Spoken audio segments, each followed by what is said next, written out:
Boa tarde, pessoal. Boa tarde. Sejam bem-vindos, bem-vindas e bem-vindes. Né? A gente está começando agora aqui uma atividade do projeto de formação ampliada em cinema de animação, com a Priscila Kelly, nossa convidada. Boa tarde. Querida, paulista, com o pé em Goiás aqui, Minas. Isso aí. A Priscila vai dividir com a gente a experiência dela na área da animação, né, na produção de longas, série, e agora como estreante na direção de um longa-metragem. E a Sara está aqui para fazer a tradução, e o Weber, que já vai se revezar com ela, de Libras, né? Então, no final a gente vai ter um espaço para perguntas e para o pessoal participar. E acho que é isso, né? A Priscila vai se apresentar aqui e, enfim, sejam bem-vindos, obrigada. No dia 26 a gente tem outra atividade aqui com a Nora Normandi, que também vai compartilhar com a gente a experiência dela de coprodução, de curta e de longa, né? Que é um curta, ela trabalhou muito com um curta de técnica de areia, então vai ser uma outra linguagem para a gente. E obrigada. Boa tarde, obrigada pela presença de vocês aqui num sábado à tarde. Para mim, assim, já estou bem honrada com o convite que me fez revisitar um pouco assim da minha trajetória na animação, né? Até achei curioso a Márcia falar estreante na função de direção do longa, porque eu acho que eu só fui estreante em cada etapa, em cada função que eu fiz na animação. Eu acabei não me repetindo muito. Vou contar um pouquinho para vocês brevemente de onde eu vim e como eu fui parar na animação, né? Eu sempre fui aquela criança que desenhava, meio sem saber o que fazer, tem arquitetura, tem artes plásticas, que caminho que você vai na faculdade, vai para publicidade e tal. E acabei escolhendo design gráfico, né? Nas opções que tinha em 98, quando eu entrei na faculdade, era desenho industrial, programação visual. A área um pouco mais abrangente, que teria desenho animado incluída, e um pouco mais das artes gráficas. Eu ainda não tinha muita certeza de qual área eu ia querer fazer, mas já gostava muito de animação. Então, ao longo da graduação no design gráfico, eu acabei estudando um pouco de desenho animado e me familiarizei um pouco mais com produções internacionais. Tinha algumas... Está um pouco alto o microfone, não? Não, eu acho que alto. Enfim, e era muito difícil, assim, naquela época, assim, sem internet direito, né? Onde encontrar filmes legais para assistir, produções diferentes. E a gente tinha o Animamundi, que acontecia em São Paulo e no Rio de Janeiro, sempre no meio do ano, e era um bálsamo, assim, você chegar lá e conhecer um monte de produções da França, do Japão, enfim, do mundo todo, né? E animações que não estavam na TV.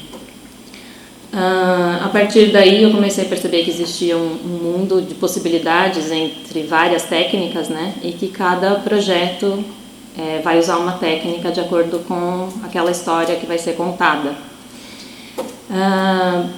Ainda nessa época, quase me formando na faculdade, eu conheci o Ale Abreu e ele estava desenvolvendo o primeiro longa dele, que era o Garoto Cósmico.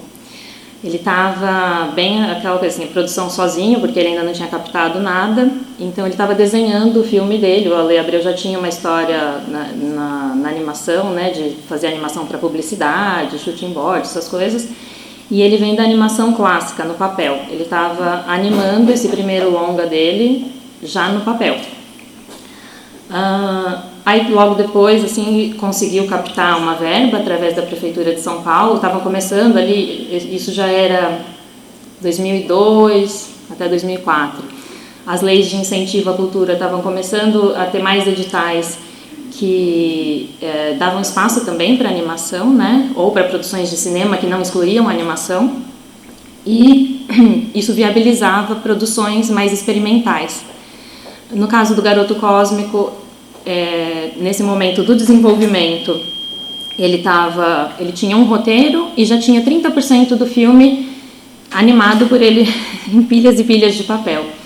E quando recebeu então esse primeiro aporte de incentivo, já dava para chamar outras pessoas.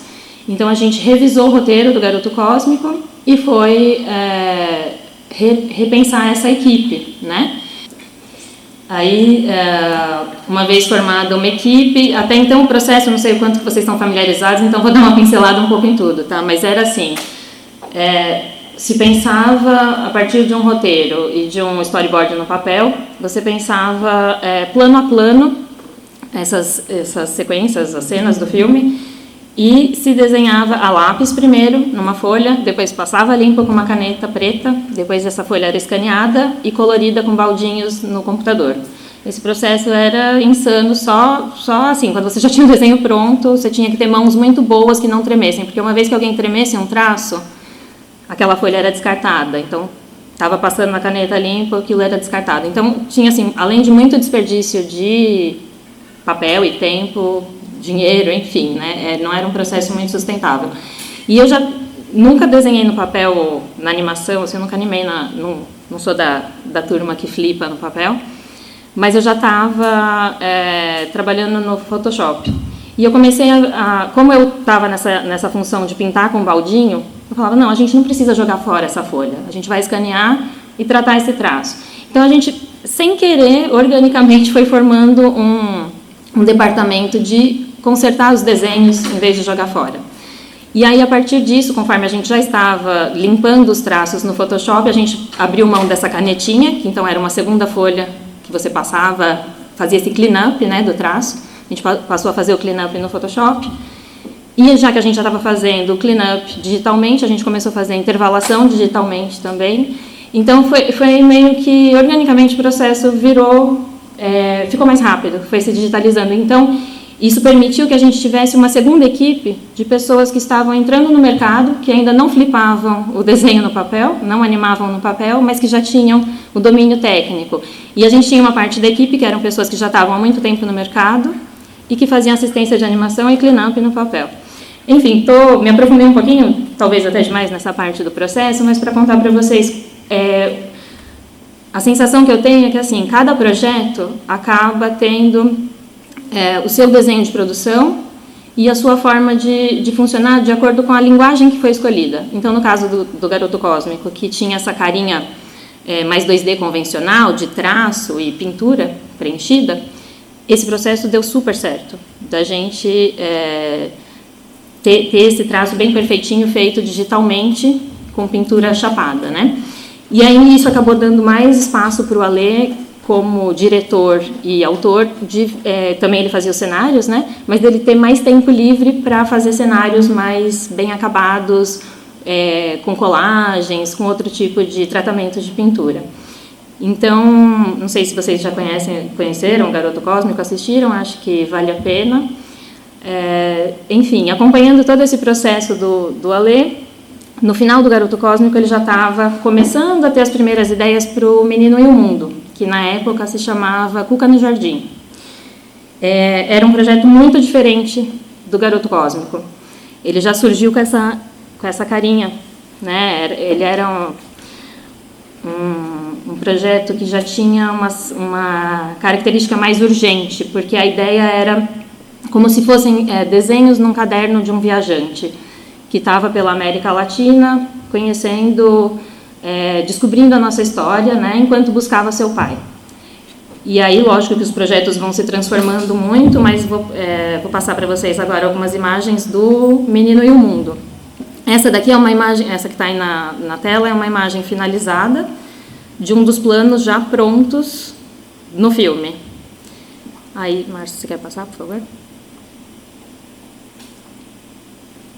Essa já é a mesma cena, né, com o cenário acabado, só que com o esboço.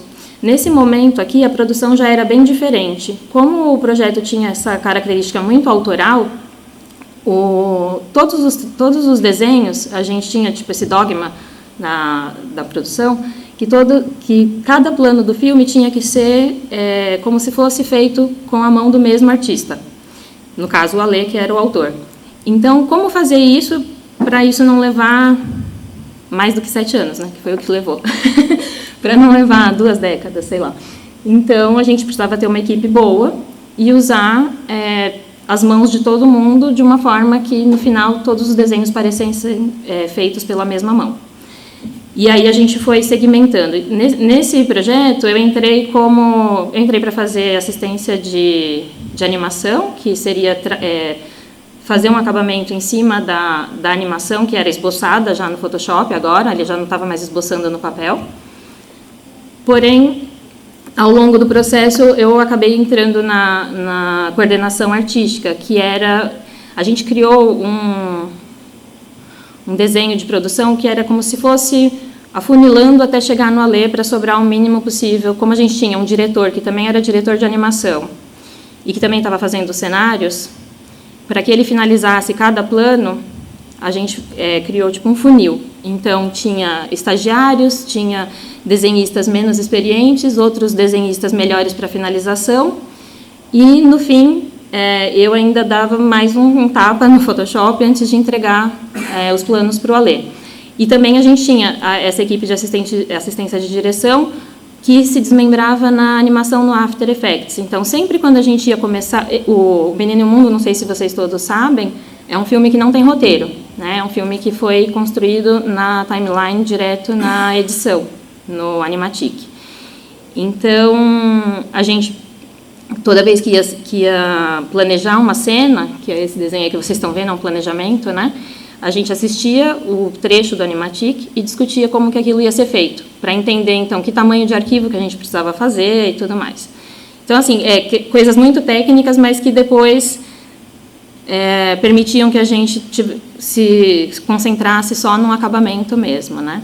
Se quiser passar a próxima, Márcia, por favor. Aliás, não, desculpa, se você puder voltar para a primeira, assim, então, para vocês verem, né, como que era o planejamento, aqui a câmera onde começa, que, no caso, no campo A, teriam as bolinhas subindo, né, da flauta. Não, desculpa, anterior, planejamento. No campo A, né, teria as bolinhas da flauta subindo, aí a câmera corrigiria para o Cuca, que é o menino, né, e depois abriria para a mãe e para o pai.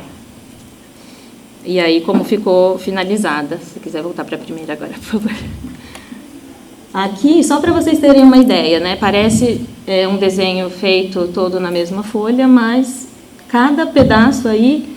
Então, a saia da mãe, a pintura da mala, o traço da mala, o traço do menino, cada coisa foi desenhada à parte numa folha, escaneada separadamente, recortada no Photoshop e construída em camadas. Isso quando você está falando de uma imagem estática, ok, demora um dia, mas você faz. Mas quando você está falando de várias, assim, às vezes, um segundo, normalmente a gente tinha 12, né? A gente trabalhava sempre de 2 em 2. Então, para cada segundo você tinha, num movimento, por exemplo, da saia da mãe no vento, você precisaria ter, no mínimo, 12 posições da textura da saia com as bolinhas no vento. Então, a forma que a gente encontrou para viabilizar isso foi de construir bibliotecas. Então, a gente tinha bancos de textura que vinha sempre do traço do Alê. Então, a gente não precisaria desenhar com a nossa mão com o lápis, porque nunca ia ter a mesma pressão, a mesma pegada dele no lápis. Então, foi assim que foi feito. Eu quis trazer esse de exemplo, agora acho que a gente pode ir para frente. Então, aí é o model, né? O model sheet do personagem principal, para que a gente pudesse construir a partir desses elementos das bibliotecas. Aí pode ir mais uma para frente, por favor. Isso daqui é um desenho ainda da época do planejamento artístico, que foi do desenvolvimento do longa, do início, né? O personagem ainda não estava muito no model, né? Isso daqui não é nada final, era só um estudo. E aí depois como essa cena ficou finalizada no filme. É o próximo. Então aqui, por exemplo, esse menino correndo, frame a frame, né? A gente tinha ciclos de corridas já no Photoshop que a gente depois ia montando. E aí, dependendo, lógico, do tamanho do arquivo. Esse aqui, no caso, foi um arquivo foi um plano que deu muito problema, porque ele vinha de uma câmera muito fechada e abria muitos campos, enquanto você tinha uma correção de câmera e saía do branco e ia para o preto, aí isso dava uma super bateção, enfim, problemas técnicos que aí a gente ia resolvendo ao longo do processo, mas, enfim, no fim deu certo, dele entrar na noite, sair do branco do papel e entrar na noite, né? Agora o próximo. Aí eu trouxe mais alguns exemplos disso, né, desse momento que era o planejamento dos planos. Agora acho que os outros a gente pode passar um pouco mais rápido. Isso era na fábrica, né, no interior da fábrica do algodão. Pode ir. Pode ir. Então, esse daí também, a partir de colagens que a gente tinha feito na etapa de desenvolvimento, no planejamento artístico, a gente finalizou vamos chamar de personagem, né? Mas, enfim, esse elemento do filme, que era o trem, e ele foi animado no After Effects. Isso daqui é uma cena que o Ale depois compôs a partir de vários estudos que a gente tinha feito ao longo do desenvolvimento artístico, né, que é a próxima. Então, a gente tinha colagens assim, nessa etapa ainda da formatação do projeto, né. Esse tipo de material ajudava muito a gente na formatação dos materiais para os editais, porque enriquecia muito os olhos das bancas, assim, né, de conseguir enxergar que filme que a gente estava querendo fazer.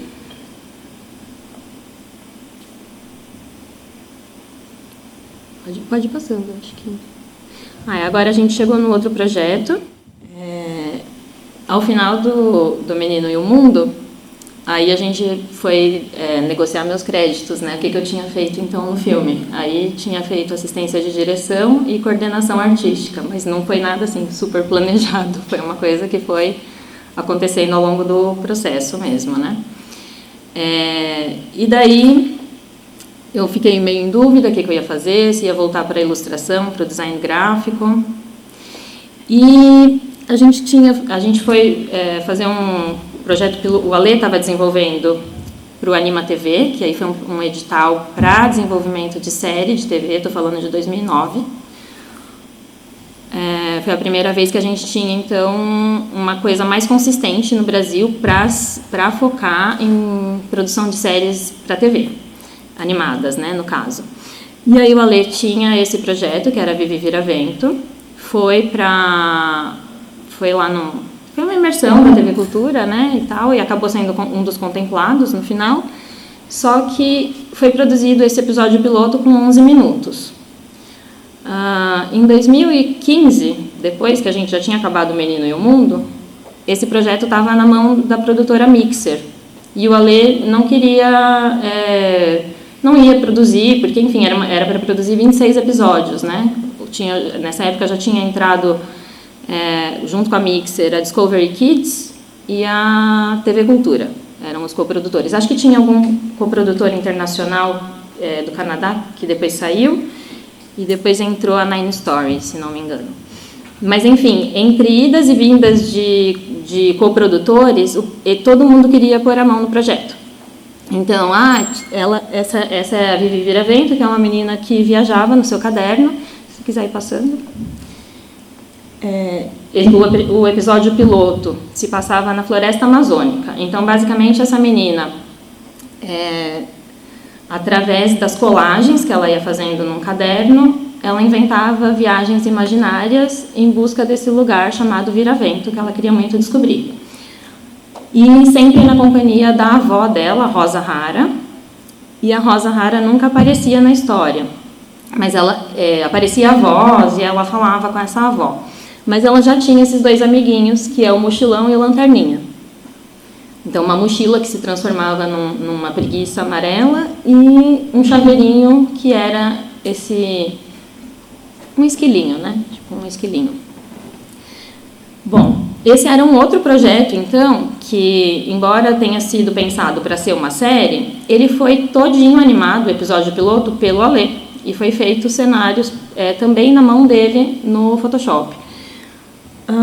Quando a Mixer resolveu, então, produzir 26 episódios, seria horrível, seria impossível. E a gente tinha um prazo bem curto, assim, acho que um ano e meio. Era impossível ele animar todos os episódios e fazer todos os cenários. Então, a Mixer me procurou para formar a equipe, para a direção de arte, para a direção. Eu acabei me oferecendo para a direção, mas eu nunca nem tinha pensado nisso, na verdade. Foi uma coisa meio que aconteceu, assim, porque a gente queria uma equipe feminina. A ideia foi assim, bom, já que o Alê não vai dirigir, que ótimo, porque a protagonista é uma menina, as viagens são do ponto de vista dela, nesse mergulho no próprio caderno com as experiências que ela está tendo da vida. Então, vamos trazer roteiristas, mulheres, vamos trazer diretoras de arte e vamos tentar imprimir esse olhar da infância da menina. E aí, nessa hora, não tinha uma diretora, a gente não achava uma diretora para fazer. E aí foi a hora que eu acabei me voluntariando e entrei nesse risco, assim, mas para mim foi um mergulho muito interessante mesmo, porque era um projeto que, novamente, eu conhecia o DNA dele, né, por ter acompanhado o processo de criação, e já conhecia o que era importante da gente manter. Eu queria manter, principalmente, esse olhar bem lúdico e livre, que é uma pesquisa que eu sabia que o Ale já tinha feito muito, e do meu ponto de vista de designer gráfica, eu acho que já estava bem madura, e como trazer pessoas maduras para a gente preservar isso, e aí aprofundar nesse olhar. Então, a gente teve... se quiser passar, Marcelo, por favor. A gente teve 2 momentos bem interessantes. A gente formou primeiro uma equipe. Pode passar. Todos esses, na verdade, são do episódio piloto. Você vê que ela tem um olhinho mais puxadinho, e as coisas têm uma certa tridimensionalidade ainda. Né? Então, o que a gente fez? A gente fez um pequeno laboratório de imersão com a roteirista-chefe, com a diretora, a Patrícia Oriolo, que entrou, né, como roteirista-chefe, e depois mais a Mariana Klink e a Daniela Menezes, que foram as 3 roteiristas. E depois entrou a Elisa Carareto como diretora de arte, para absorver esse olhar e traduzir para, enfim, 26 lugares que a Vivi viajaria. E a Marcela Tamayo também entrou para a equipe. Aí logo em seguida veio o Juan Herrera. Acho que acreditei todo mundo. Isso daqui era um mural, acho que era um tamanho A0, não sei. Mas de tudo que a gente discutiu ao longo de uma semana, como transformar esse episódio, voltar ele para a essência, porque então, como eu falei, né, já tinha passado por várias mãos de pessoas que iam entrar no projeto e que tinham saído. Parceiros internacionais que vinham com cobranças do tipo, não, em vez de um chaveirinho tem que ser um celular. Sabe, coisas desse, assim, eram muitas coisas. Tira a avó, fica a avó. Ela não pode pular de guarda-chuva. Enfim, cada parceiro que entrava tinha suas regras, né? Então, a gente, nessa hora, tentou voltar para a essência da ideia original do Ale Abreu e organizar de uma forma que a estrutura funcionasse nos episódios de 11 minutos. Então, para tanto, o que a gente fez? O principal aqui era a direção de arte. Então, eu pedi para a Mixer que a gente teria que ter uma equipe de direção de arte na casa, para a gente poder ter o olhar muito próximo desses cenários sendo construídos, né? De todo esse planejamento. Aqui vocês estão vendo que ela está em reconstrução. Aí pode passar, Márcia, por favor. Pode passando isso. Isso daqui é só um manual que depois a gente foi criando em cima do que foi discutido naquele mural, né? Acho que pode passar. Isso daqui, aí sim, aqui é a estrutura que a gente chegou para um episódio. Então, a gente entendeu que não precisava da avó, a avó ficava como alguém que já tinha ensinado muito para Vivi e existe meio, assim, só existe subjetivamente, na verdade, ela não aparece em nenhuma história. E a gente criou etapas de mergulho no caderno da menina. Então, o filme começa no stop motion, começa com fotos mesmo, abre o caderno, a gente vê fotos inteiras, como se fossem de cartões postais. Também a ideia era que a Vivi Viravento pudesse ser qualquer criança de qualquer lugar do mundo. Então, a gente tentou deixar os elementos dela os mais básicos possível. Então, rolo de papel higiênico, foto que alguém pudesse pegar de qualquer revista, enfim, as coisas mais simples do universo infantil. E daí, giz de cera, né, essas coisas. Então, entrava no caderno pelas fotos dos lugares e ela começa a contar uma história a partir de alguma linha que realmente é uma coisa existente do lugar. Sei lá, na Austrália tem canguru, por exemplo. Não foi isso, foi ornitorrinco no caso da Austrália, mas na Austrália tem ornitorrinco. Só que daí, conforme vai mergulhando na história, vira uma coisa totalmente maluca. E a gente criou níveis de mergulho no caderno. Até que quando chega no final, o caderno está totalmente transformado pela viagem dela nessa aventura que ela viveu. E aí, isso daqui que vocês estão vendo, não sei se todo mundo entendeu, mas são 11 minutos do episódio. Na pontinha aqui amarelo e lá amarelo é como que fala? A vinheta de abertura e de encerramento, que é feita em stop motion, foi feita pelo Fábio Yamagi, muito fofa. Ele animou lápis, lantejola, clipes, apontadores, tudo assim se mexendo na mesa, né? E o caderno, até que o caderno se abre. Aí aqui, a etapa 1, então, são as fotos chegando no caderno. Uma coisa que surge, a Vivi entra numa das fotos e quando ela entra na foto, ela descobre um enigma. Então, ela cria tipo uma parlendinha assim, para chegar em Viravento é preciso sentir o cheiro das notas musicais, alguma coisa assim. E aí ela vai e é nessa hora que desperta a mochila dela e a lanterna. Eles já acordam como amiguinhos. Não, Vivi, sei lá, é por aí, não é por aí. Enfim, e aí toda a história acontece. Aquele momento vermelho lá é um clipe, que é da hora, então, que eles estão muito perto de chegar em Viravento. E aí, no final, desmotiva e o que aprendemos? É isso. E aí, quando a gente construiu essa estrutura, isso facilitou muito o trabalho da produção inteira. Porque daí a gente podia mandar cada parte que tinha um tratamento gráfico diferente para algum artista. A animação, acho que você pode passar mais para frente. A animação a gente já tinha feito um redesign da Vivi Viravento para que ela pudesse ser animada por um estúdio de 2D com linguagem de cutout para simplificar, né? Para não ter que ficar animando quadro a quadro, que era como a Lê tinha feito o piloto. Não sei se todo mundo conseguiu pegar as diferenças, mas ela ficou mais fácil de ser animada nesse cutout, né? E para a gente não ter que ficar cobrando dos animadores aquela coisa de mantém no model, não, porque agora nesse sistema eles já conseguiam trabalhar com rigging, enfim, com uma forma mais organizada no processo.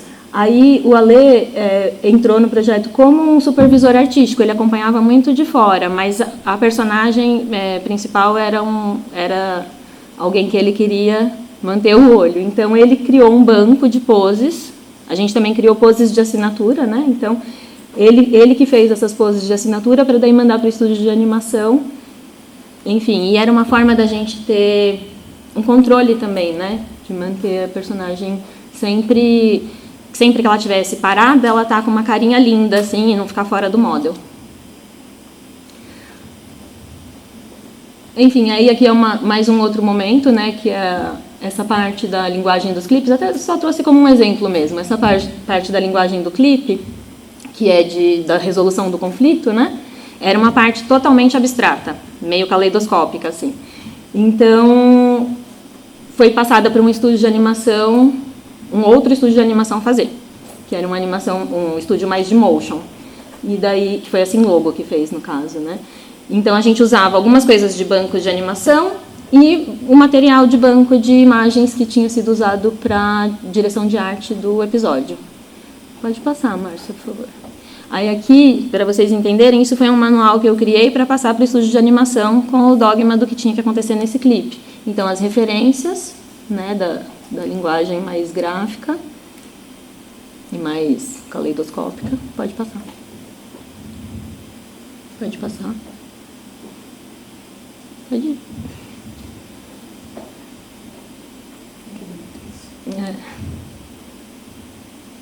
E aí é o momento, né, onde todos os clipes terminam saindo de dentro do olho dela.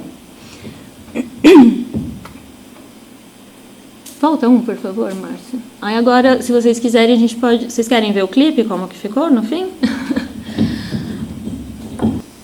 Planeta Terra. África. Savana, Quênia. Esse é o começo do episódio. As árvores são baixíssimas. Por girafa é um problema. Elas só conseguem comer entortando o pescoço. Numa das minhas viagens em busca de vira-vento, eu passei pelas savanas do Quênia. Aqui quase nunca chove, mas quando chove é dia do leão lavar a chuva. O hipopótamo não usa filtro solar, ele usa lama para se proteger do sol. É uma meleca, mas funciona. Os bichos pequenos têm muito medo dos bichos grandes. Eles fogem muito rápido, como as estrelas cadentes, e toda hora riscam o céu. Será que vira-vento fica perto daqui? Terremoto no Quênia? Ai, ai.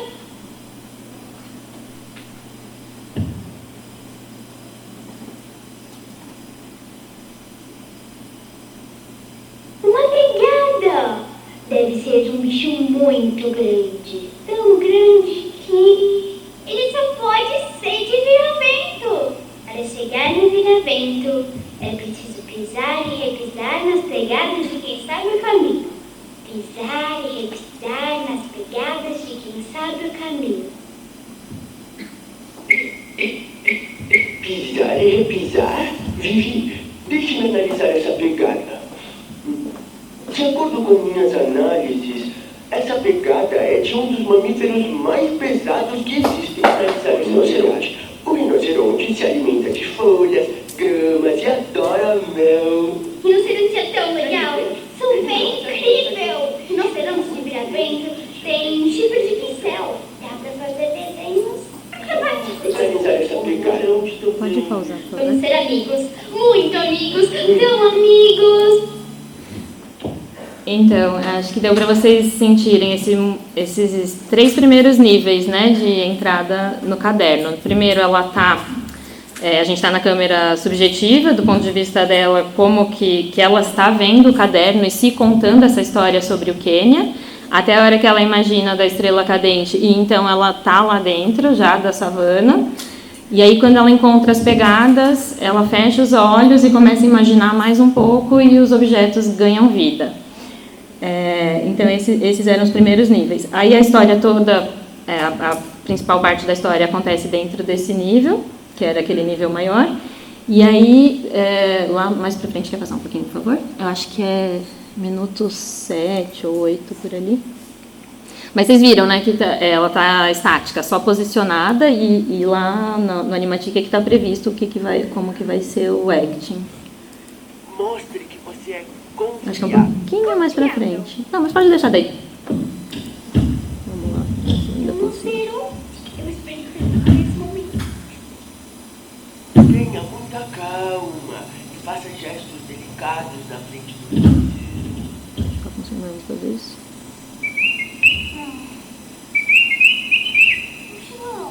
Você é meu amigo, né?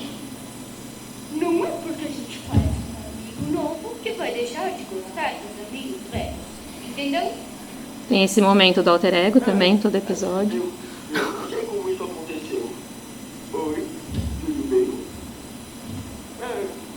Eu não sei como isso aconteceu. Rinoceronte. Oi, Vivi, tudo bem? Ela é meio afobada, ansiosa. Mas você vai gostar muito dela. Ela sabe contar história, desenhar, fazer torta de tutti-frutti. Oi. Ah, esse é o Lundarinho. Ele é um pouco mais agitado que eu. Com o tempo você se acostuma. Acho que sim, né?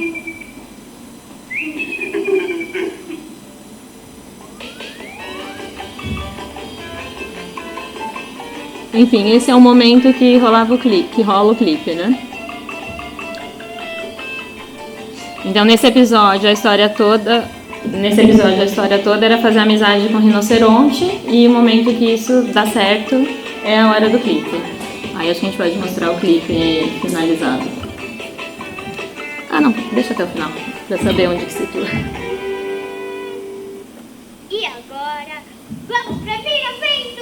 Tira? Uhum. Esse aqui. Aí é esse.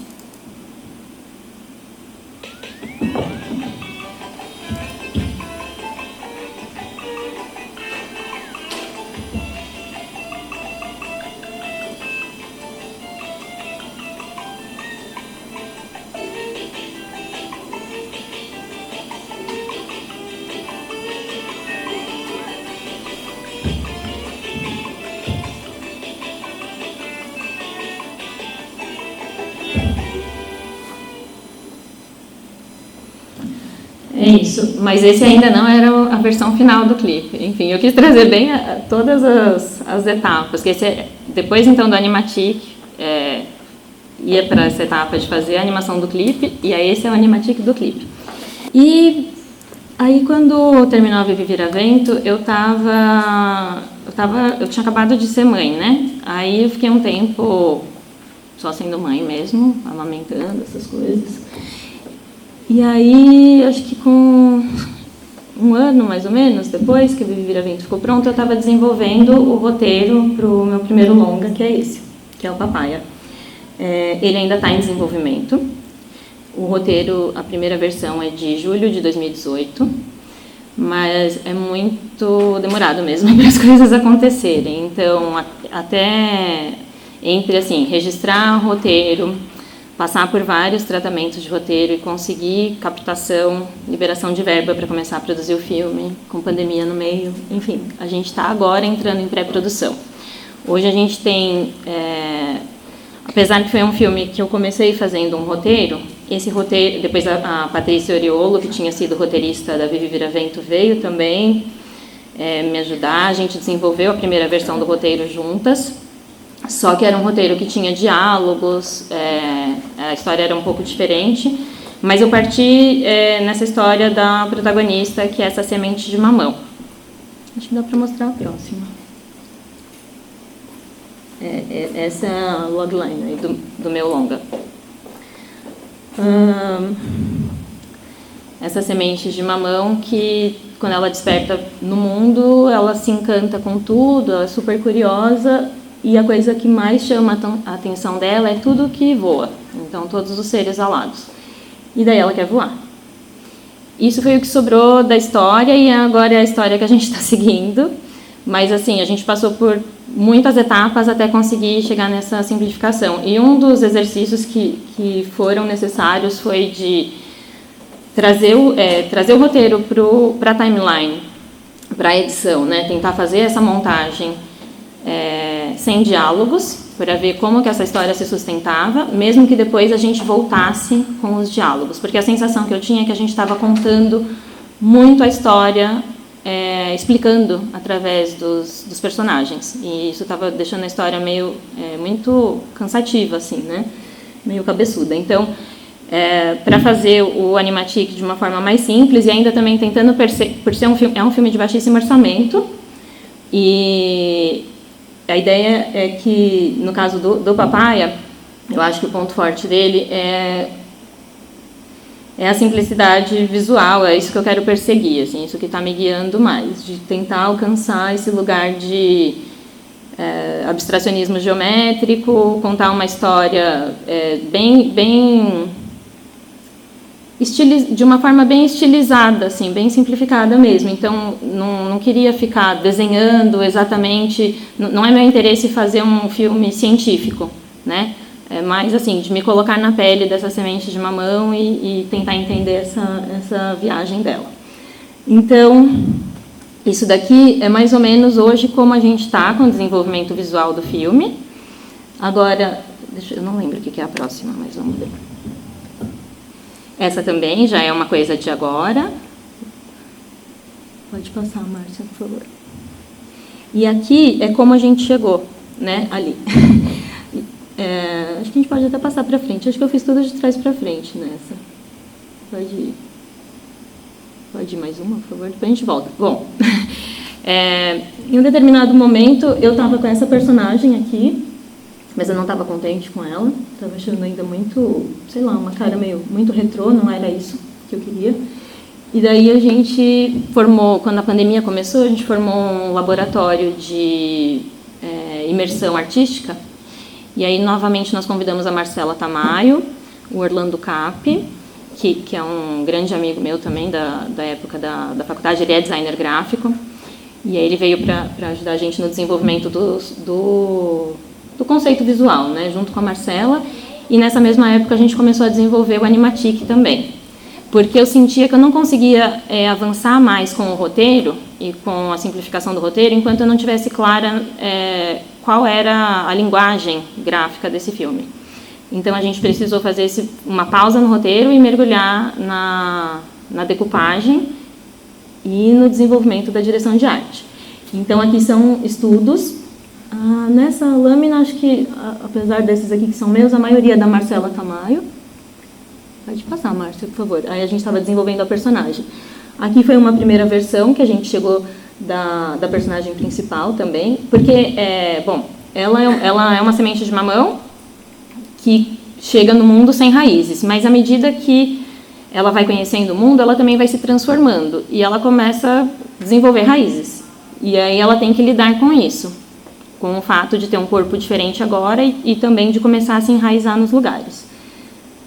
E aí a gente ficou pensando como fazer isso de uma forma que algum estúdio de animação pudesse ajudar a gente num filme de baixíssimo orçamento, né? Tudo vai virando também, de certa forma, assim, um obstáculo. Aí aqui é como ela acabou ficando no final 2020, exausta. Ficou exausta, ainda tá. Aí a próxima... Isso é a versão antiga, então agora a gente está entrando nos conceitos antigos, né? Também, agora a gente pode voltar lá para o começo, aquelas que eu tinha pedido para pular. Essas moodboards, isso daqui foi um momento, então, porque eu tinha várias referências do caminho gráfico, né? A pesquisa começou por aí. Abstracionismo geométrico, as colagens do Matisse, outras ilustrações de artistas que eu gosto muito e que tinham essa coisa de pegar estampas de animal e deslocar, mudar as cores e usar como estampas de plantas, por exemplo, e deslocando os elementos, porque nesse filme não tem ser humano, né? O ser humano aparece só como paisagem, de certa forma, mas ele não existe o ser humano na história. Então a brincadeira era de ter tudo meio do ponto de vista dela, as cores não precisam ser realistas nem nada. Então, a partir da pesquisa, a gente criou essa moodboard e a próxima para tentar entender esse universo, primeiro, né, as paletas de cores e também o tipo de formas que a gente ia explorar.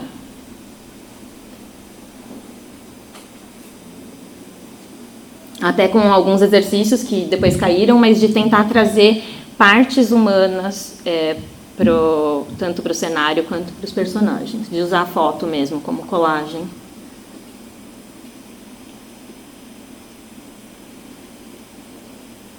Daí a gente mergulhou nessa etapa de fazer concepts a partir dessas moodboards. Então, isso daqui seria para a rede de comunicação subterrânea. Aí, personagem, onde chegou? Pode passar. Pode passar. Aí aqui um outro personagem também. Pode passar. Essa personagem também, depois a gente voltou ela para uma versão menos gestual e mais geométrica um pouquinho. Esses também. Está acontecendo isso com tudo, então esses estudos já são mais antigos. Eu quis deixar uma coisa muito feia, porque assim, é osso. A gente não chega rápido nas soluções das coisas, assim. De vez em quando eu gosto de olhar para as coisas muito toscas que a gente fez só para sentir que a gente está andando. Esse personagem já caiu também. Isso daqui é da época que estava revisando o roteiro, que foi quando todos os diálogos foram cortados. Essa é a versão que a gente está trabalhando do filme hoje. Hoje não existe mais roteiro. Pode passar, Márcia, por favor. Aqui, cada cor ali tem um significado. Então, tipo, o que fica no filme, o que é problemático, o que vai ser cortado, o que é som, o que estava sendo dito no diálogo e não era mais para ser. Enfim, aí aqui é o storyboard, tá? Na verdade, gente, esse storyboard nunca foi feito, tá? Ele tá aqui porque a gente precisou para um edital, mas a gente pegou do Animatic, porque a gente já está fazendo isso direto no filme mesmo. O filme está sendo construído na timeline. Mas como os editais ainda pedem storyboard, às vezes, daí a gente pegou os frames do Animatic e colocou. Ajuda, às vezes, acho que até para visualizar assim, depois é bom, mas não foi parte do processo.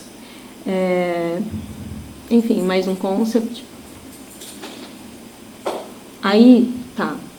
Aqui a gente pegou, então, do Animatic, que tá, o filme tem que ter uns 70 e poucos minutos. A gente está hoje com 42.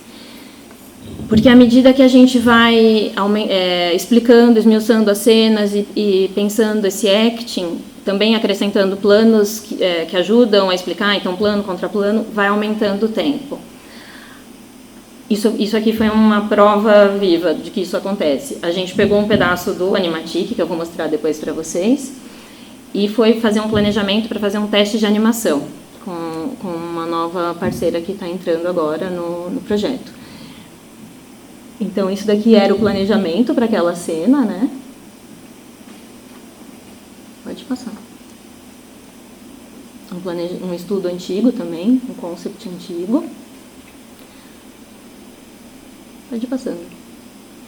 Aí depois um concept mais próximo do como ficou até aqui. Um outro estudo, um concept da Marcela Tamayo também, que eu gosto muito, porque misturou um pouco mais essa coisa orgânica com a coisa mais geométrica. E aí, como a gente finalmente chegou no teste, na versão de arte que a gente fez para esse teste de animação. Deu tudo errado, resumindo, na verdade. Quando a gente foi fazer o teste de animação, a gente viu que o concept que a gente tinha não aguentava a resolução para poder fazer a câmera, tinha que ser feito de outra forma, porque senão ia dar bateção, assim, então o zoom tinha que ser um pouco mais lento. Aí a gente teve que buscar uma nova textura de papel marmorizado que tivesse resolução para ser mais alta, enfim, esses percalços, mas que eu gosto muito dessa parte de processo, porque eu acho que é onde o filme também vai se encontrando. No fim, eu acabei ficando bem mais satisfeita com o cenário final e queria... Isso daqui é o filme hoje, tá? Eu já vou voltar nessa parte, mas eu queria mostrar para vocês como é que tá essa... Tem um filminho aí, não tem? Aqui? Deixa eu ver. Primeiro o Animatic. Aqui? Ah, não, pode ser esse final mesmo. Esse daí. Meu? Uhum. Se vai funcionar. Tá com som? Não, ele não tem som. Ah, tá. Esse é o teste de animação feito em cima daquele cenário. Que amor.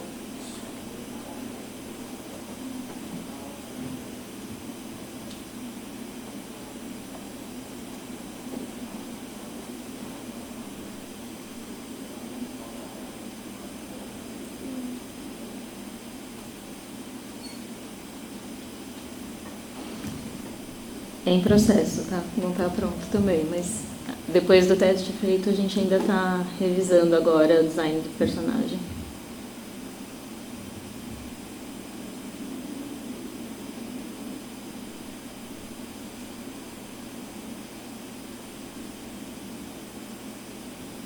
Depois a gente pode... Depois eu mostro aqui no computador, se for o caso. Pode ser, pode ser. Aí voltou no PDF? Voltou.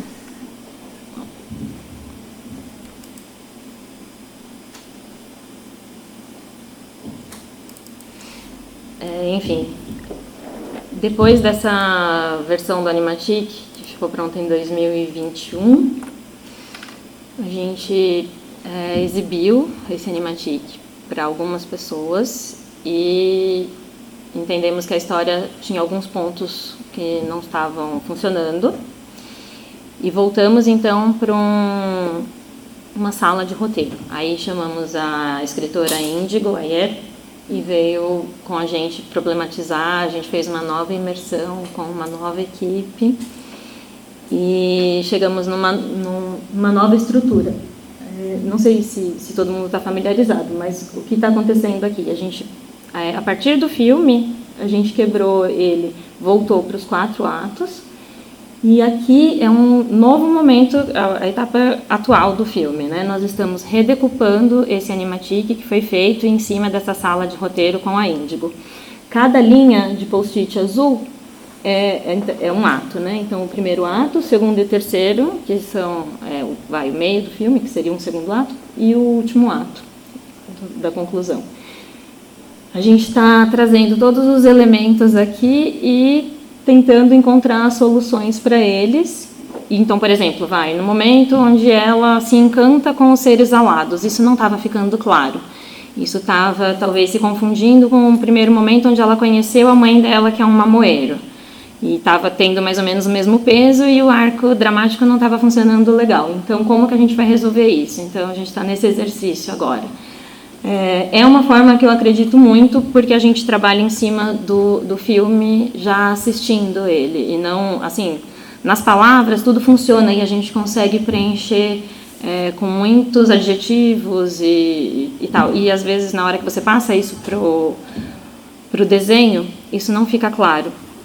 Então, a gente está trabalhando dessa forma agora. Aí, em cima do animatic, esses são os pontos. A gente jogou todos esses textos pro filme e estamos nessa etapa agora de chegar com o filme o mais próximo possível dos 70 minutos que ele tem que ter no final, para poder ajudar a produção a se organizar com qual equipe que a gente vai precisar.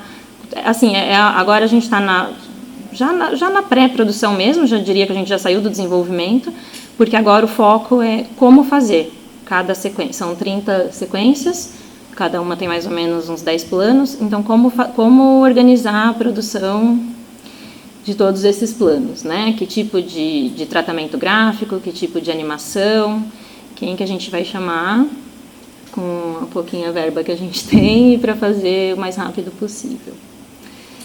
É isso. E aí, o que mais que tem para frente? Isso é uma das cenas, dos concepts que já está um pouco mais próximo do tratamento final, que a gente espera para a direção de arte. E acho que acabou. Acabou. É isso, gente.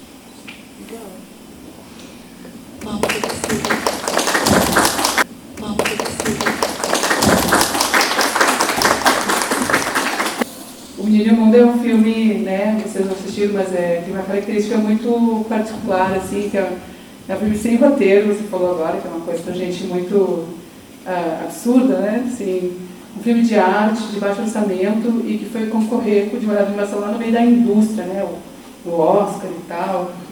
Eu queria que tu nos contasse como é que foi esse caminho, assim, do Menino e o Mundo ter parado lá. Assim, que pra mim é um filme heróico, um pouco por causa disso, assim, de desafiar o lugar onde ele estava, sendo um filme tão anti-indústria, assim. Sim. Sim, é um feito heróico mesmo e diria até que acidental. Mas eu não posso falar pelo Ale Abreu, uma vez que o filme é dele, né, uma criação dele, e ele que foi o diretor, a produção dele também.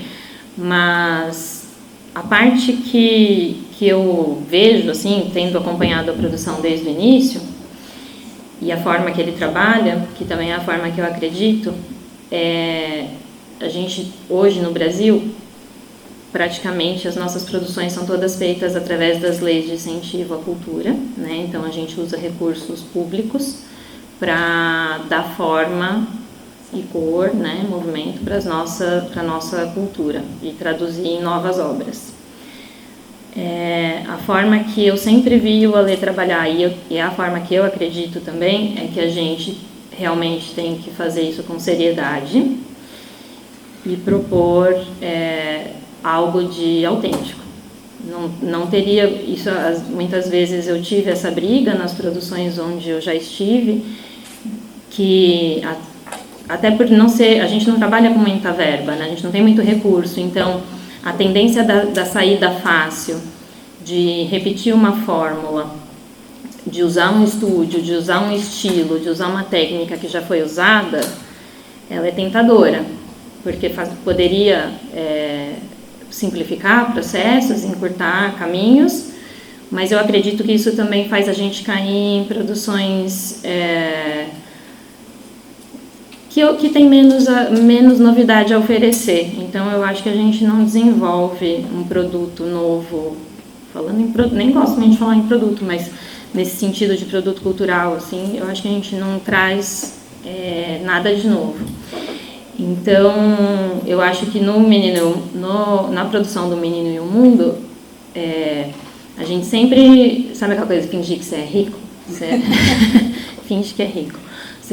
O pouco que você tem vai ter que dar, mesmo que você trabalhe a noite inteira para resolver um trabalho que já foi pago e que não ficou bem feito, mas a gente não vai colocar uma porcaria no filme, a gente vai deixar no nível que se espera. Então é meio que uma coisa de responsabilidade, de devolver o que você está recebendo, né? Então eu pelo menos tenho visto muito assim, sabe? Eu não tenho para quê. Em alguns momentos, hoje você me perguntou, né, qual era o público-alvo do meu filme. Em vários momentos eu me senti pressionada a formatar para um público pré-escolar, porque traz um estigma de que você vai fazer uma coisa simplesinha e lúdica e baratinha, sabe? E eu estou fugindo disso assim com tudo, porque não é isso que eu acredito em fazer. Enfim, acho que... E eu acho que quando chegou lá na equipe lá, enfim, no júri do Oscar, eu acho que foi isso que eles sentiram no Menino e o Mundo. É um filme que tem muita verdade, né? A gente nunca tratou assim, estamos fazendo uma animaçãozinha. Eu acho que tem um pouco isso, assim, como se fazer animação fosse fazer uma obra de menor qualidade. Não, sempre o que o Ale estava perseguindo e que toda a equipe estava seguindo junto com ele era de fazer um filme de cinema. A gente está fazendo cinema. É isso. Mas você consegue contar um pouco mais sobre como foi o processo de chegar até lá no Oscar? Porque tem toda aquela questão de que tem que ser exibido no cinema lá, né? E para o filme poder concorrer, tem essas regrinhas, né? Sim, assim, essa parte mais, os trâmites, assim, burocráticos de produção, eu não tenho propriedade para falar, mas o que eu sei é que, assim, ele não foi um filme, por exemplo, indicado brasileiro, não foi. Ele entrou mesmo concorrendo como animação. Tinha um parceiro na época. O filme já tinha sido exibido em vários festivais no mundo, já tinha muitos prêmios, e aí, se não me engano, tá? Depois, se vocês quiserem dar uma pesquisada para confirmar, mas tinha esse parceiro da G-Kids, que era o distribuidor norte-americano, que tinha ele tinha como colocar o filme para concorrer, tipo aquela triagem que é feita aqui no Brasil, qual filme que vai, né? Enfim... Aí até que o Menino e o Mundo foi um dos escolhidos lá de filme independente. A G-Kids é uma distribuidora que trabalha com... Se não me engano, eles que estavam distribuindo os filmes do Miyazaki também lá nos Estados Unidos. Eles trabalham muito com cinema independente, né? É isso. Eu vou fazer a próxima pergunta. Mas assim, o que eu quero dizer, nunca foi uma estratégia, nunca foi assim, tipo, vamos fazer um filme pra... Sim. O Oscar foi um acidente engraçado, sabe? Assim. Um dia vocês ficaram sabendo que... Um dia surgiu essa possibilidade e tal. E a Priscila se fingiu de rica super bem, ela estava com um vestido lindo lá no Oscar. Procurei no Google, ela estava maravilhosa. Tem um avatar.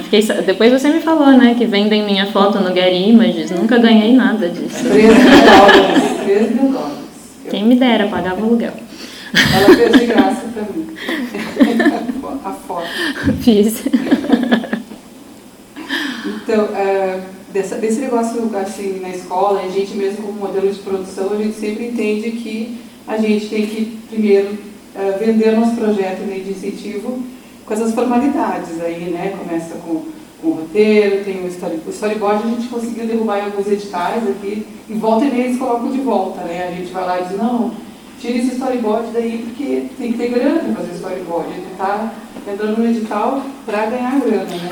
Mas assim, se por acaso vocês tiverem um Animatic ou já tiverem decupado um pedaço, alguma cena do filme, eu acho válido colocar, não o storyboard inteiro, mas algumas páginas de storyboard, porque isso ajuda.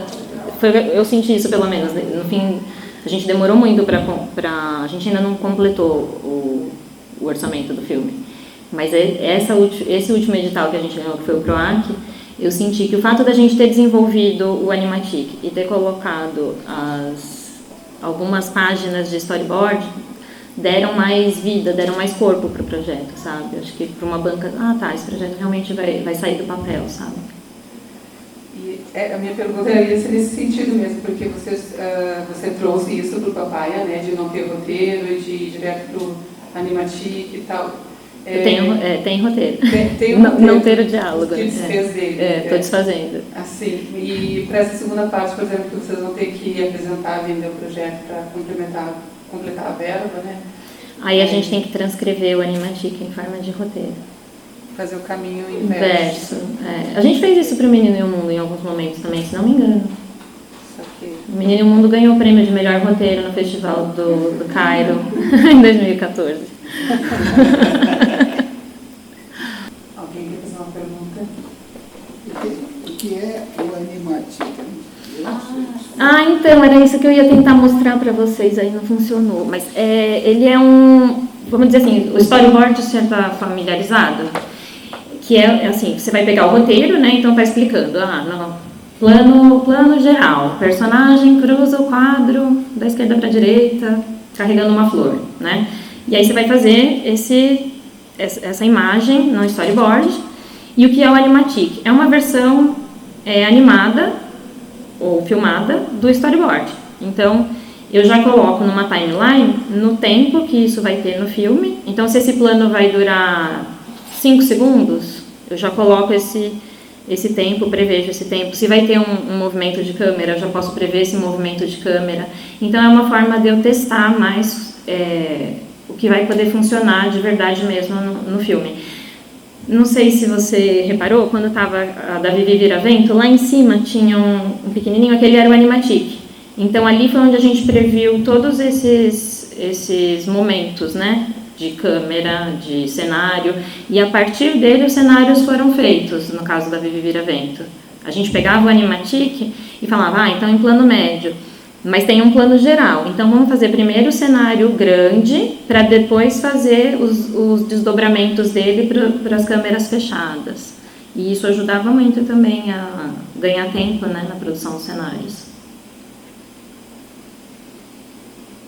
E aí eu queria entender, tipo assim, uma animação independente, como que eu consigo produzir?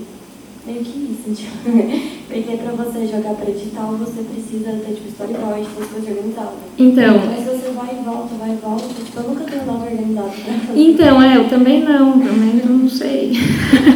É muito bom escutar isso. Eu acho que assim, que eu tô tentando dizer, em alguns momentos...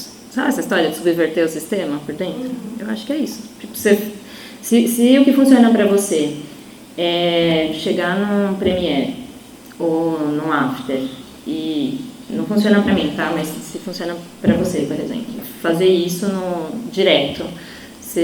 Tem gente que faz direto no Storyboard Pro, por exemplo, vai desenhando quadro a quadro, como se fosse um flipbook, e pronto, ali agora tem um esboço do que vai ser um filme. Um edital pede storyboard estático. Você vai fazer print daqueles quadros e descrever o que a pessoa está vendo na cena. Aí se eles pedem um roteiro, você pega isso e roteiriza. Então é meio que uma coisa que é formal, né, que está pedindo, não é o teu processo, mas como no caso acho que você está falando mais até do que fazer um filme independente, você está falando fazer um filme através das leis de incentivo à cultura, né, dentro dos editais. Porque tipo, eu entendi que filme independente fazer é muito difícil. Você precisa de uma rede. Não conheço ninguém para te dizer assim que fez. Maneira, tipo, não sei, pelo que eu entendi, seria edital, né? Não, tem uns malucos que tipo fica 20 anos animando sozinho de noite um pouquinho. Acontece, mas... Eu acho que é muita pressa. Não, na verdade eu acho que é uma coisa é uma coisa bem maravilhosa desse momento, assim, nossa, assim, não tem fórmula, né? Eu sinto muito isso, assim, embora eu tenha participado de produções que não são, assim, tão pequenas, né? A gente está sempre inventando a roda, parece. Então, tá, mas e agora? Para esse projeto, para essa história que a gente quer contar, para essa linguagem que a gente quer usar, para esse estilo de animação, para esse tipo de cenário. O mundo da animação, quase todo mundo se conhece, tem um pouco de pessoas que são as mesmas, que fazem storyboard, que fazem animação e que fazem ilustração. Então, aí você fica, quem que é o artista que de repente pode vir aqui, dar uma força aqui, isso aqui combina com o estilo de alguém, aí você faz uma concessão aqui para a coisa poder fluir melhor com determinado profissional, mas não sai muito... Mas foi muito bom nessa eu me senti muito contemplada. Tipo, então é isso mesmo. Inventando mesmo, Tipo assim, tá tudo certo. Tipo, na hora que no processo dá uma pirada. Tipo, nossa, será que é assim mesmo? E aí às vezes quando eu chego nessa cabeçada, assim, meu Deus, se bater um vento nesses post-its aqui, vai-se embora, sei lá, 2 meses de trabalho. Mas é isso, tô aqui para inventar um meio disso ser viabilizado, né, e estamos construindo essa... E aí, no final das contas, eu acabei acompanhando bastante, assim, por acaso, né, desse momento que eu contei para vocês, que foi entre Garoto Cósmico, 2002, que foi quando eu comecei a acompanhar, até a conclusão da Vivi Vira Vento, e até o momento que eu estou agora, o que eu vi acontecer? Existe um mercado de animação. Existem produtoras, existem profissionais e existem várias pessoas que sabem operar e executar várias coisas em vários softwares diferentes. Então, assim, em 2002, você falar software de animação, não existia. Aí já na época lá que a gente estava fazendo o episódio piloto, em 2009, já tinha um pouco mais. Então, já tinha gente começando a mexer no After Effects, tinha algumas pessoas começando a mexer com Toon, tinha algumas outras coisas, principalmente coisa de 3D. Quando a gente concluiu O Menino e o Mundo, já tinha muito mais, porque daí já tinha rolado a Anima TV, a gente já tinha mais produções de séries nacionais, já tinha o Irmão do Jorel. Então, assim, você vai acompanhando, cada vez que você cria um processo também, você multiplica ele, sabe, nessa troca com os outros profissionais.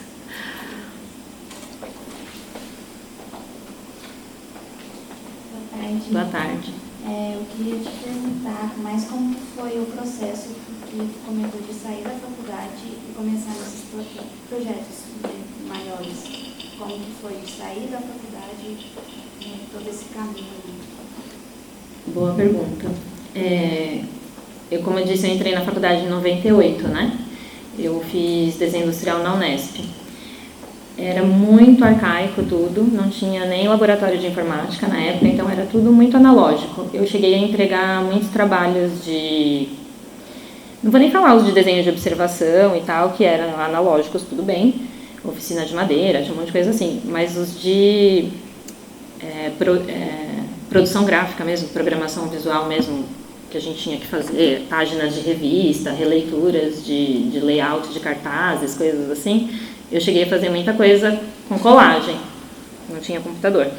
Ou quando você conseguia montar um computador lá, juntando partes e coisas, você não tinha onde imprimir, você não tinha uma gráfica, você não tinha como apresentar, entregar uma revista.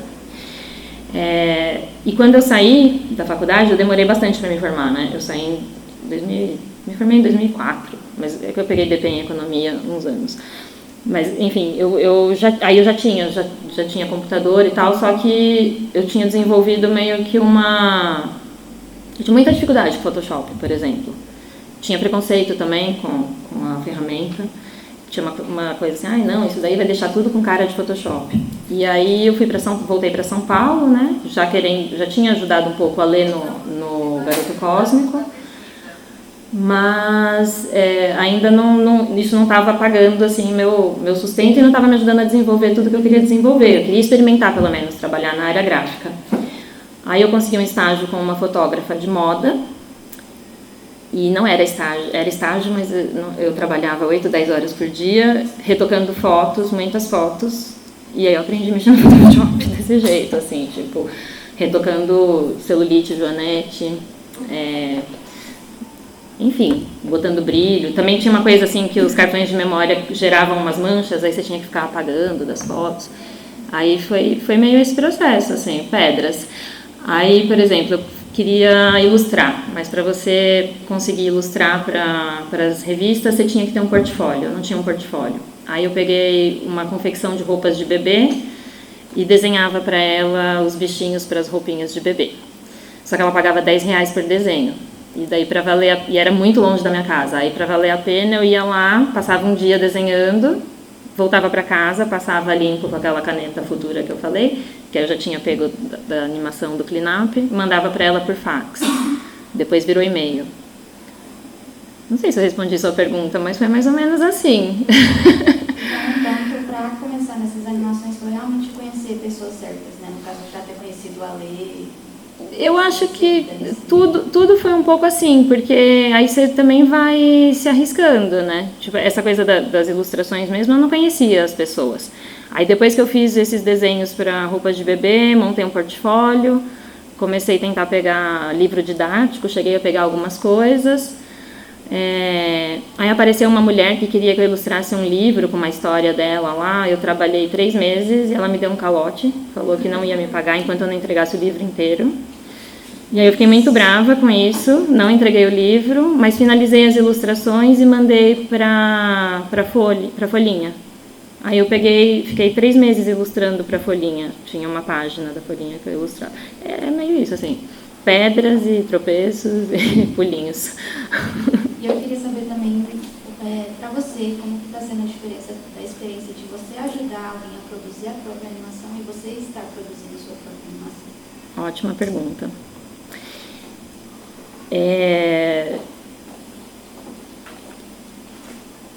Eu nunca fui o tipo de pessoa de trabalhar muito sozinha. Eu gosto de trabalhar com mais pessoas. Então, eu tenho bastante dificuldade de me organizar sozinha, de criar os cenários e de ter esse olhar de fora, de se está dando certo, se não dá, se não está. E como eu também exercitei bastante isso de absorver o olhar, na ilustração também tem muito disso, né? A pessoa te pede uma coisa com um determinado estilo e aí você vai fazer daquele estilo. E aí você, enfim, a forma já está lá. Aí você vai mimetizar. Então está sendo bem desafiador agora, né? Ao mesmo tempo, as pessoas fazem perguntas e eu tenho que ter respostas que às vezes eu ainda não tenho, mas eu tenho que pelo menos saber como que a gente vai fazer para encontrar essa resposta. Aconteceu essa semana, por exemplo, assim, eles queriam fazer um cronograma da produção do meu longa, como que a gente vai produzir todos os cenários que precisa e em quanto tempo a gente produz todas as animações. Eu não sei, porque eu não sei ainda que cara que vai ter esses cenários, eu não sei o tempo que leva, e daí fica aquele momento meio tenso, né, desafiador, todo mundo um pouco frustrado, você tem que encontrar motivação para você e para as outras pessoas, e aí a saída que eu encontrei para propor foi o seguinte, eu falei assim, olha, se vocês derem 1 mês para a gente testar, talvez a gente tenha essa resposta. Vamos escolher, a gente termina o Animatic, a gente pega uma sequência e faz um teste, um laboratório de vamos fazer cenários e animação, mais ou menos o que a gente fez nesse teste de animação. E tem sido assim com esse filme, que as coisas vão ficando prontas à medida que os desafios aparecem e a gente vai testando. Acho que respondi também. Boas perguntas.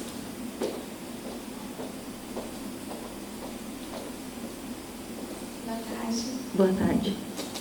Tem alguma produção que é sua favorita? E eu vi também que você desempenha diversas funções.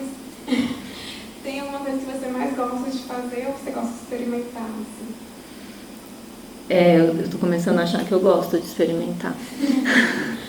Mas a direção geral é uma coisa que eu gosto muito. Foi muito legal o processo da direção da Vivi Viravento, para mim. Foi bem... Foi desafiador, porque era uma produtora muito grande, e então, assim, muitos episódios, muitas pessoas envolvidas, muito dinheiro e pouco espaço para erro, né?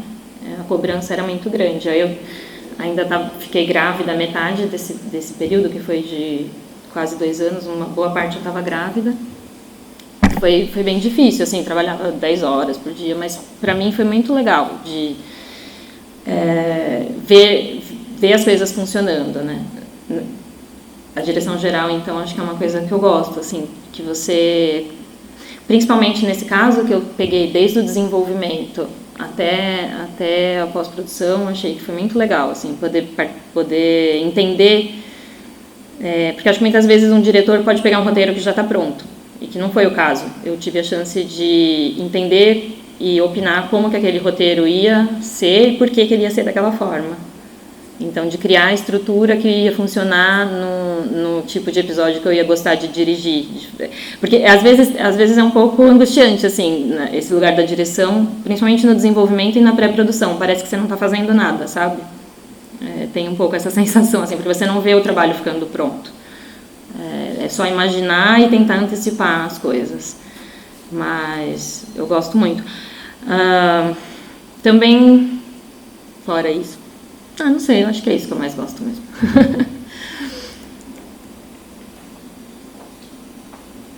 Mas eu acho que eu ia gostar de um descansinho, de poder fazer no estilo de alguém já, uma coisa que já estivesse pronta e só fazer acontecer rápido. Não são férias. Alguém vai ser perguntar alguma coisa? Você não respondeu a outra pergunta dela. Qual foi a outra? Desculpa. Qual que você gosta? Minha produção favorita? Eu sou muito fã dos filmes do Miyazaki. E não, assim, eu amo Ponyo, amo. Embora tenha alguns momentos que eu acho meio... ele perde um pouco a mão, assim, mas até gosto quando ele cai numa coisa meio brega, assim, meio engraçada. Eu amo Ponyo. E o filme que me fez ter mais vontade de verdade atrás da animação, na verdade, não é do Miyazaki, é o Fantasma do Futuro, que eu assisti acho que em 99, por ali, 98, 99, assisti em VHS ainda na época.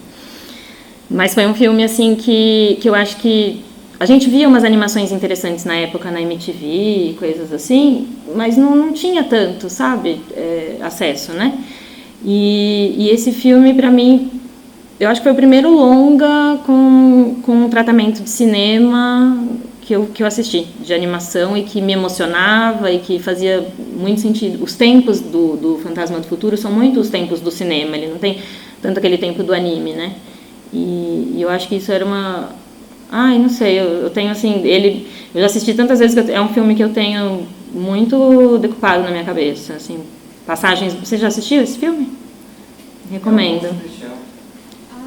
Ghost in the Shell. É o nome em português de Ghost in the Shell. Ele chegou aqui como Fantasma do Futuro, em 98. Eu queria saber de você, se você, assim, em algum momento teve expectativa da segunda temporada da Vigifira Vem, e das implicações de fazer produções, assim, de série e longa, né? No caso da Lei, agora a sua, como que difere? Eu estou na expectativa para a segunda temporada, assim, queria muito, mas não sei se vai ter, porque eu acho que isso aconteceu com a Vivi Viravento, assim, ela caiu em mãos grandes e talvez não sei se eu tenho muita propriedade para dizer isso, mas a sensação que eu tenho é que talvez eles visem um lucro e talvez não seja um tipo de produção que dê tanto lucro. Mas eu pelo menos, assim, sempre muito gratificante quando alguém assiste na TV Cultura e fica pedindo, procurando. Eu acho uma pena, assim, porque no fim das contas teve dinheiro, né? Embora através da TV Cultura e tal, teve dinheiro público ali. Teve uma questão muito importante que foi da cota de tela. Então, Discovery Kids precisava ter produções nacionais para exibir. E nesses últimos anos, tudo isso está meio em stand-by, assim, eu espero que volte, né, para a gente poder ter mais produções nossas na TV.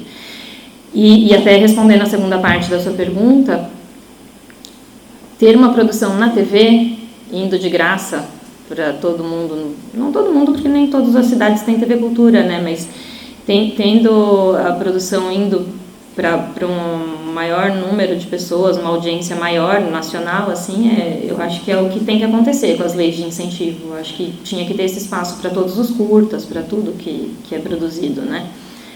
Porque senão a cultura se encerra em quem está produzindo, né? Não chega no final, que é o objetivo, né? Que você produz para a audiência.